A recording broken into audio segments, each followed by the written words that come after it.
14ই March যে গ্রহণ রয়েছে সেটা হচ্ছে পূর্ণগ্রাস চন্দ্রগ্রহণ, এবং চন্দ্রগ্রহণ শুরু হচ্ছে সকাল 10:39 এবং গ্রহণ শেষ হচ্ছে দুপুর 2:18। তো এই সময় অনেকে বলছেন ওয়াশরুম কি করে এতক্ষণ ওয়াশরুম ব্যবহার না করে থাকবো।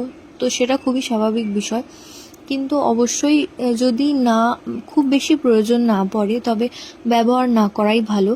এছাড়াও কিন্তু বিভিন্ন ধরনের কাজ থাকে যেগুলো প্রেগন্যান্সি গ্রহণের সময় সাধারণত করা যায় না, যেমন বাইরে বেরোনো, বেশি হাঁটাচলা করা কিংবা গ্রহণের সময় বাইরে বেরোনো, এই জিনিসগুলো ঠিক না। কিংবা কোনো ধারালো কোনো জিনিস ব্যবহার করা, ছুরি কাঁচি জাতীয় জিনিস, তো এই সমস্ত করা চলে না। তার সাথে সাথে হচ্ছে সূচে সুতো পরানো, এই কাজগুলোও কিন্তু এই সময় অ্যাভয়েড করা উচিত।